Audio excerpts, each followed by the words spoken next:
골로새라는 장소는 어디일까요?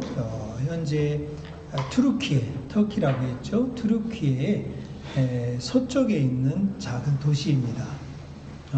지중해가 있는데 지중해 바로 옆에 있는 도시가 예베소고, 예베소로부터 약 200km 정도 떨어진, 내륙으로 200km 정도 떨어진 도시가 바로 골로새라는 도시입니다. 골로새 교회는 어떻게 생겼을까요? 어떻게 시작이 됐을까요? 골로새 교회는 바울이 전도한 적이 없습니다. 근데 바울이 3차 전도행에서 예배소에서 한 2년 3년 동안을 두란노 소원이라는 것을 가르칠 때, 그때 그 주변에 있는 작은 도시에 있는 사람들이 소식을 듣고 그 바울의 두란노 소원에 와서 공부를 해요. 일종의 복음을 듣는 거죠. 복음을 들은 사람들이 이제 그곳에서 흩어져서 자기 고향에 가서 가정교회를 시작을 한 겁니다. 그 가정교회가 바로 골로새 교회가 되는 거죠. 우리 미션교회가 가정교회의 비전을 갖고 우리 함께 모이고 있는데 참 중요한 모델이라고 할 수가 있겠죠. 그곳에 골로새 교회에 에바브라라는 사람이 와서 이제 바울에게 복음을 듣고 바울의 가르침을 받고 거기서 배운 내용을 가지고 골로새에 가서 자기 가족과 친족과 마을 사람들에게 전해서 생겨난 교회가 골로새 교회다. 그럼 골로새 편지는 왜 보냈을까요? 첫 번째가 뭐냐면 종교다원주의입니다. 혼합주의예요. 혼합주의. 잘 들어보세요. 너희들이 예수님을 믿는데 예수님이 누구냐? 예수님은 하나님의 아들이지 않느냐? 그 아버지는 누구예요? 하나님이죠. 그럼 뭐 예수님은 아들이고 하나님이 계시면 아들이 높냐? 하나님이 높냐? 가만히 생각해보니까 하나님이 높거든요. 그러니까 이 사람들 우리가 하나님의 아들 예수님 자꾸 이러니까 야, 아들을 믿을 게 아니라 하나님을 믿어야지 하면서 너희들이 믿는 종교는 아들을 믿는 종교지 예수님 믿는 종교지 그게 아니라 하나님을 믿어야 된다 하면서 유대교를 혼합해서 믿게끔 자꾸 강조를 하는 거예요. 그래서 할례도 받아야 되고 유대인의 율법도 지켜야 되고 유대인에게 장로들이 전해준 유전이나 관습도 지켜야 된다 하면서 이야기를 하니까 여러분들이 들을 때 지금 우리한테는 조금 뭐 설득력이 약할지 모르지만 2000년 전에 그 당시에 골로새 지방이나 다 유대인들이 주류인데 그잖아요. 그 사람들이 그렇게 이야기하면 얼마나 이방인들이나 그 지역에서 믿었던 사람들은 마음이 흔들리겠어요. 그러지 않겠습니까? 그러니까 야 이거 우리 유대교 율법도 지켜야 되는 거 아닌가? 야 우리가 유대인처럼 할례 받아야 되는 거 아닌가? 그러면서 혼합적인 생각이 막 들어오는 거예요. 혼합주의적인 생각. 그러면서 야 너희들이 알지 못하는 지식이 우리한테 있는데 그런 지식은 영적인 아주 신령한 지식이 있다. 그 지식을 알려면 우리를 따르라. 뭐 이런 이제 가르침들이 생기면서 약간 이단적인 사상들이 골로새 교회에 들어오게 된 거지요. 그러면서 야 우리에게만 감춰진 비밀이 있다. 이 비밀은 아무에게나 열리는 게 아니야. 모이는 우리끼리만 가져야 되는 구원의 비밀이 있어. 뭐 이런 식으로 이야기를 하니까 사람들이 혹하는 거죠. 혹세. 무민하는 사람, 이 백성들 가운데 그런 사상과 풍조를 만들어 간 거지요. 그러니까 이런 이야기를 들어보니까 바울이 큰일 났거든요. 그래서 바울이 골로새 교회에 편지를 보내서 야 그게 아니야. 하나님과 하나님의 아들이라는 관계는 우리에게 설명을 하기 위해서 하나님이 계시고 그 아들이 계시다는 이야기지 우리의 이해를 돕기 위해서 하나님이 이 땅에 오셨다고 하는데 우리가 그 하나님이 누구냐 자꾸 이렇게 물으니까 그분은 바로 하나님과 동등된 분이다. 동등되다는 건 뭐예요? 같다는 거죠. 근데 같으신데 동등됨을 취하지 않으신 거지. 같으신데 하나님이신데 아들이라고 표현한 거지. 그게 하나님이 아니시라는 게 아니다. 이 땅에 하나님이 친히 사람의 몸을 입고 오셨다. 예수는 하나님이시다. 여러분 참 우리 마음속에 예수님이 하나님이시라는 걸 교리적으로만 생각하고 자꾸 예수님을 어린아이처럼 생각을 해요. 사람처럼 생각을 해요. 그러니까 카톨릭 교회가 제일 제가 마음에 안 드는 게 자꾸 마리아 품에다가 예수님을 계속 놔두는 거야. 성탄절 때는 이해가 되는데 근데 그걸 계속해서 말하니까 예수님은 어떻게 되는 거예요? 계속 어린아이처럼 인간 몸으로 생각을 하게 만드는 거예요. 그러니까 예수를 따르자 그러면 정의를 이루고 뭐 예수님이 이 세상에 살았던 인간적인 모습을 따르는 게 마치 예수님을 잘 믿는 것처럼 이렇게 이야기를 해요. 이게 아주 큰 잘못이거든요. 이게 혼합주의 출발이에요. 혼합주의 출발. 그러니까 바울이 야 그게 아니다. 예수는 하나님이시다. 하나님. 그리고 또 하는 이야기가 이 비밀은 예수님을 믿고 구원을 받는 이 비밀은 너희들 모인 사람들의 몇몇 사람 종교적인 전문가 신앙생활 오래 한 뭐 몇 대째 예수 믿은 집안 뭐 주변에 보면 장로도 있고 목사도 있고 뭐 그런 집안에게 주신 특권이 아니다. 그런 특권을 가지고 사는 사람이라면 누구예요? 바리새인 사두개나 똑같은 거다. 유대인들이 제일 큰 오해가 뭐예요? 자기들이 선택받았고 자기들은 특권을 가졌다는 거예요. 그게 아니다. 그게 아니다. 오히려 신앙은 비밀 결사 조직이 아니다. 거기엔 비밀이 많은 게 아니다.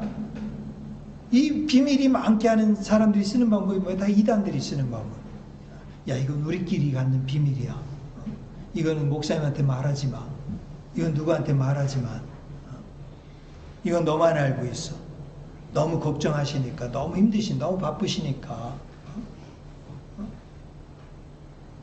이런 은밀한 조직배 같이 되는 모임이 다 교회가 돼버리고 신앙 공동체가 되고 그게 구역 모임이 되고 그런 식으로 돼버리면 어떻게 이게 어둠 속에 빠져가는 거예요. 어둠 속에. 진정한 비밀은 뭡니까? 진정한 하나님의 비밀은 뭡니까? 하나님이 우리에게 가르쳐 주시고 보여주신 비밀은 뭡니까? 무슨 비밀이 우리 가운데 있다는 겁니까? 오늘 그 비밀을 우리가 한번 말씀을 통해서 찾아보면 좋겠어요. 26절 한번 읽어보도록 하겠습니다. 26절 다 함께 읽겠습니다. 시작. 이 비밀은 만세와 만대로부터 감추어졌던 것인데 이제는 성도들에게 나타났고. 여기 이제 첫 번째로 좀 지적하고 싶은 거는 이 비밀이라는 번역이 좀 잘못됐다. 비밀. 그러니까 우리가 비밀은 뭡니까? 비밀은 그 주체가 뭐냐면 주체가 어떻게 주체가 감추는 데 초점이 있는 게 비밀이에요. 비밀이야 그러면 감추는 데 초점이 있어. 근데 여기서 사용된 이 원문의 번역은 비밀이라기보다는 신비라고 하는 게 나아요. 신비. 신비. 신비는 뭡니까? 신비는 감춘 데 초점이 있는 게 아니에요. 보여주고 다 현실은 나타났는데 그게 이해가 안 되는 거예요. 다 보여지고 나타났는데 다 알아, 다 봐봐, 다 찾아봐 하는데 그걸 이해가 안 되는 거예요. 다 깨닫지 못하는 거예요. 그런데 한 가지 생각이 이제 26절에 보면 그럼 하나님의 신비는 뭐냐? 하나님의 신비는 첫째 26절 초반부에 보면 감추어져 있다.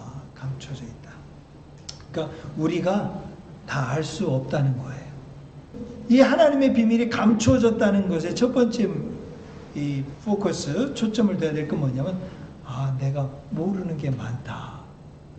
내가 모르는 게 많다. 우리가 다 알 수 없다. 그러니까 이해가 되고 알면 믿는다는 말은 전혀 가당치 않은 말이 되는 거죠.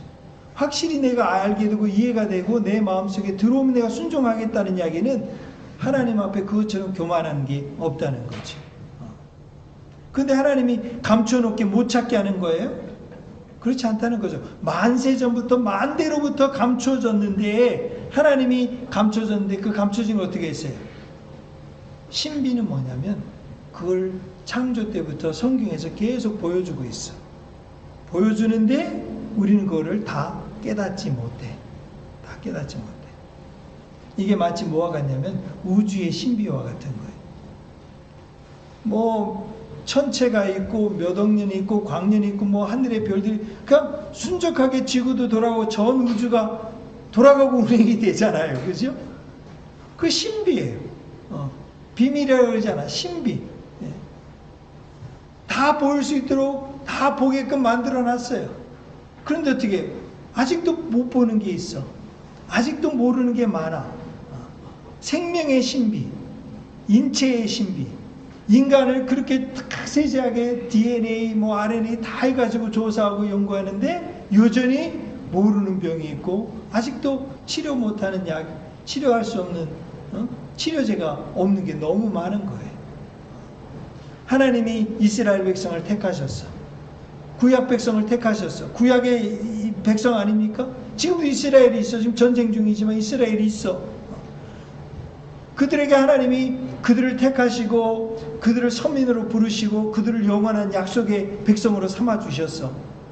그리고 그들을 통해서 어떻게 했어요? 구원의 계획을 완전한 구원의 플랜을 다 갖고 계셨어요. 예언자도 계속 보내셨어. 그들에게 말씀도 계속 주셨어. 그런데 어떻게 해요? 유대인들과 이스라엘 나라가 깨닫지 못하고 있는 거죠. 신앙의 신비도 있어요. 하나님은 우리에게 안 가르쳐 주신 게 아니에요. 가르쳐줘도 모르는 게 너무 많아.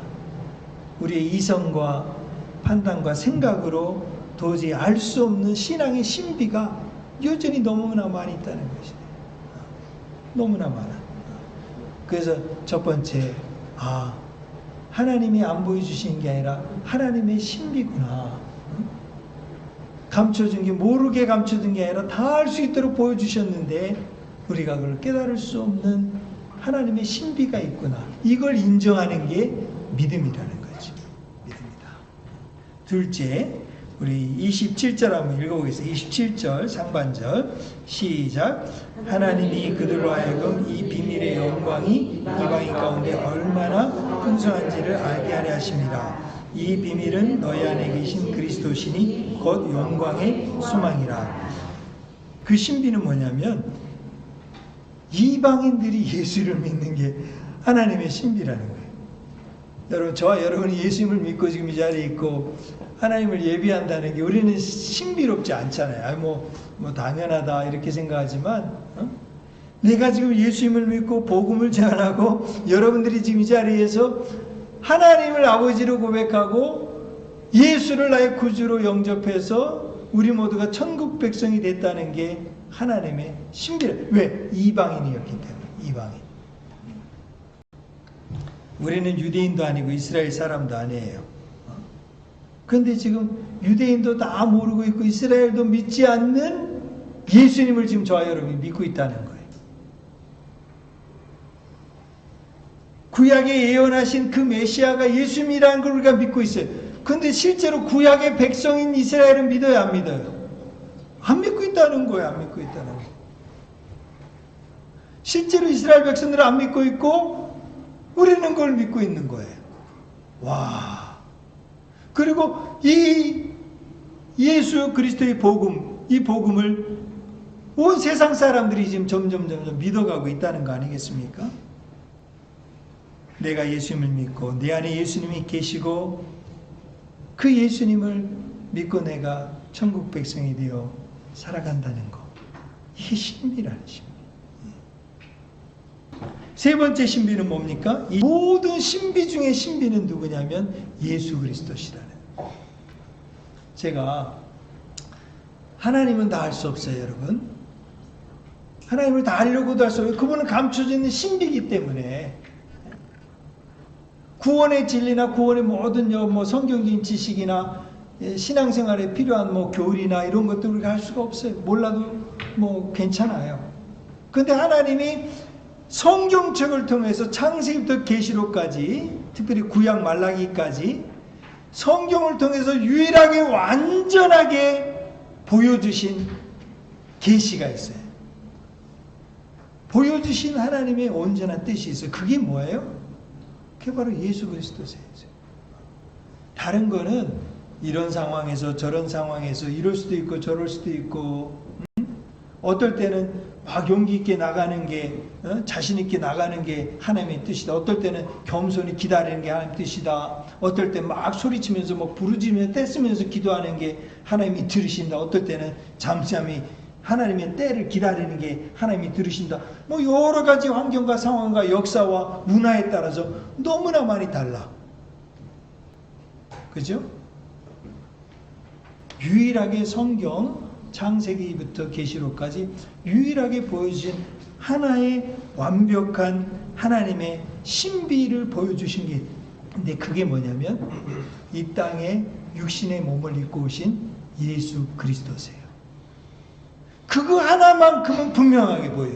그 하나만큼은 확실하게 보여요. 왜? 그거 하나만은 분명하게 알아야 되니까. 그래서 여기 결론에서 뭐라 그러냐면 이 비밀은 예수 그리스도시다. 예수 그리스도. 예수님이 하나님이시라는 것을 깨닫고 인정하고 고백하는 게 바로 구원이고 그 고백이 하나님이 우리에게 보여준 완벽한 신비예요. 그러니까 여러분 모든 신비는 다 몰라도 이 신비 하나만큼은 꼭 알아라, 믿어라라고 주신 말씀이 성경책이에요. 성경은 인간에 필요한 모든 걸 알려주지 않습니다. 모든 게 다 담겨있는 책이 아니에요. 오히려 뭐 노자, 장자, 뭐 불경, 심지어는 뭐 저 코란, 심지어는 뭐 우파니샤드, 아니면 과학책, 아니면 인문학책 그런 곳에서도 우리는 이 세상에 살 수 있는 얼마나 성경에 근사하고 가까운 지혜와 지식을 얻을 수 있어요. 그런 거를 성경이 말해주는 게 아니에요. 성경이 유일하게 보여주는 하나님의 신비 이 한 가지만을 이것만은 내가 너희들에게 보여준다 하면서 보여준 게 바로 예수 그리스도가 이 땅에 육신의 몸을 입고 오신 거예요. 오신 거. 그래서 몸을 입고 오셔서 부정할 수 없고 거부할 수 없도록 오신 거예요. 눈에 보이도록 오신 거예요. 우리가 들을 수 있게 오신 거예요. 그래서 진정한 믿음의 사람은 누구냐면 도마와 같은 사람이에요. 도마는 어떻게 합니까? 내가 만져보고 보고 듣고 그래서 고백하잖아요. 뭐라고 고백해요? 나의 주요 나의 하나님이십니다. 사실은 진정한 고백은 도마의 고백이에요. 너무 불확실한 거죠. 너무 불안한 거예요. 근데 도마가 발견한 딱 한 가지는 뭐예요? 예수 그리스도. 그분의 신비를 깨달은 거예요. 이 신비를 깨닫기 위해서 오늘 우리가 이 자리에 모이는 거죠. 이 신비를 알기 때문에 모이는 거죠. 이 신비를 믿기 때문에 모이는 거예요.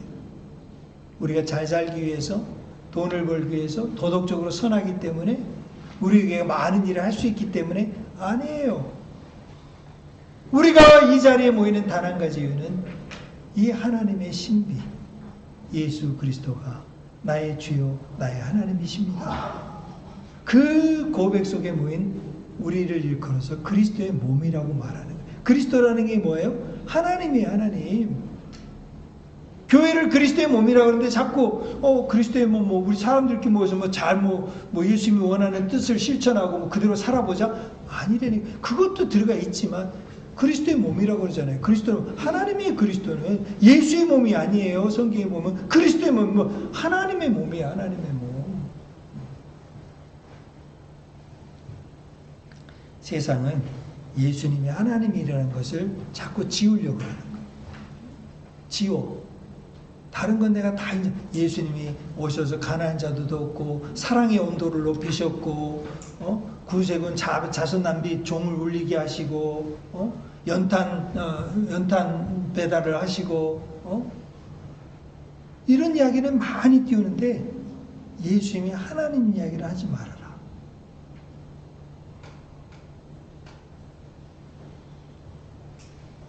우리는 이 자리에서 모이는 건 뭐예요? 예수님이 나의 주요 나의 하나님이십니다. 성경의 모든 계시는 그걸 말해요. 그래서 여러분이 성경에서 배우는 거는 예수님이 하나님이시구나. 이걸 봐야 되는데 이제까지 성경교육 한국교회 아니면 우리 신앙인들이 다 뭘 봐요? 예수를 보면서 어떻게 사셨지?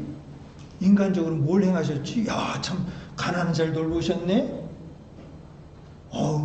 병 잘 고치셨네? 야, 오병이을 행하셨네?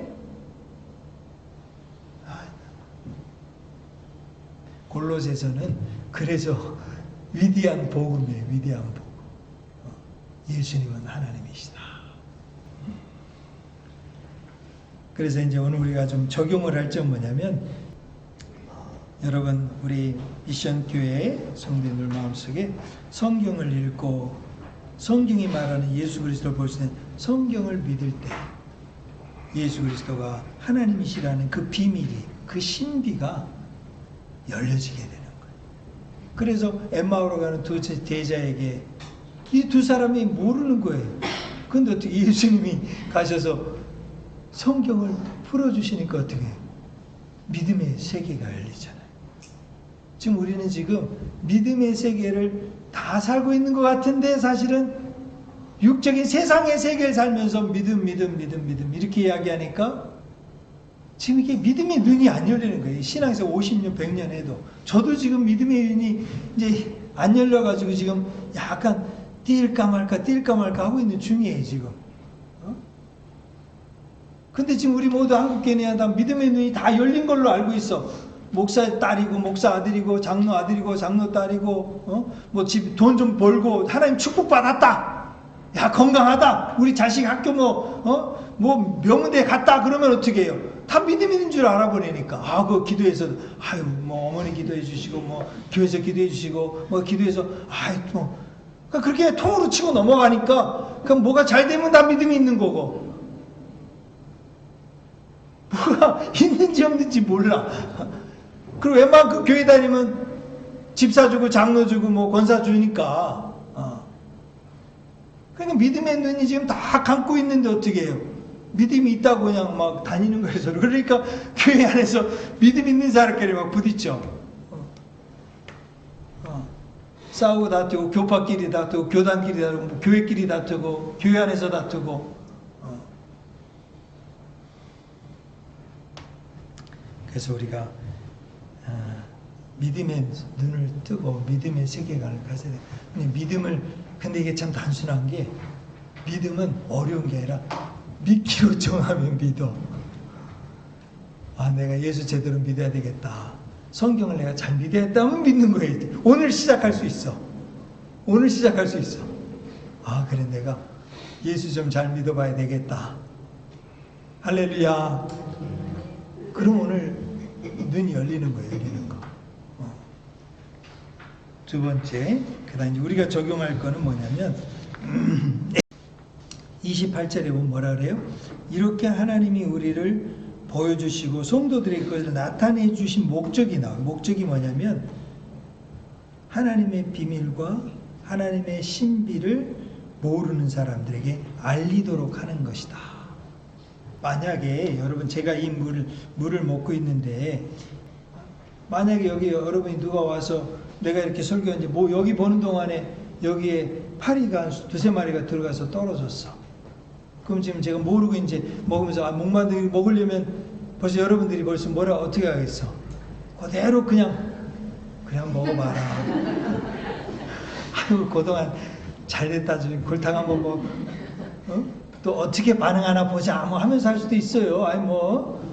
근데 여러분, 거기 뭐 들어간 것 같은데요? 설교 중인데도 아마 말할 거예요. 그러잖아요? 근데, 만약에 그거를 말해주지 않는다면 공범이 되는 거예요, 공범.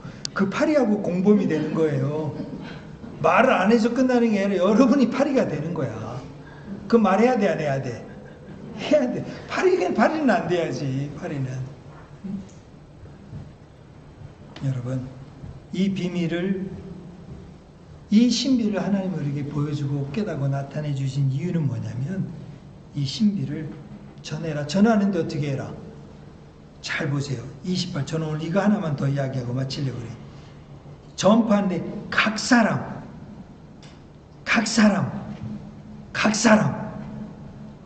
그냥 통으로 여러 사람, 저쪽 교회 가서, 저 나라에 가서, 저 성도들에게 가서, 이 모든 모여있는 곳에 가서 좋은 일하고 선한 일하고 그렇게 하라는 게 아니에요. 그러니까 얼마나 이것이 중요한지 각 사람을 3번 강조해요. 한 영혼. 그래서 복음을 전하는 게 쉬운 일이 아닌 거예요. 여러분, 예수 믿음으로 하나님의 신비를 깨닫고 살아가는 저와 여러분들이 한 영혼을 위해서, 우리 미션 교회가 하는 거는 미션 교회를 큰 성전을 만들고 큰 교회를 만드는 게 목적이 아니라는 거예요. 우리가 편안하게 이 비밀을 가진 자로 우리끼리 모여서 예배 잘 드릴 수 있고, 우리 애들 마음껏 뛰놀 수 있고, 우리가 마음껏 먹을 수 있고, 우리가 공간과 시간과 장소를 우리 마음껏 편하게 쓸 수 있는 것을 만들자. 그게 목적이 아니라는 거예요. 목적은 뭐예요? 한 사람 한 사람이 온전한 자로 세워지고, 한 사람 한 사람이 예수 복음을 듣고 예수를 나의 주요 나의 하나님이라고 고백하고 세례를 받고 하나님의 사람으로 세워지는 게 목적이라는, 이게 하나님의 신비의 목적이요, 성경의 목적이요, 예수님이 이 땅에 오신 목적이라는 거죠. 우리 이 목적을 향해서 가는 거예요.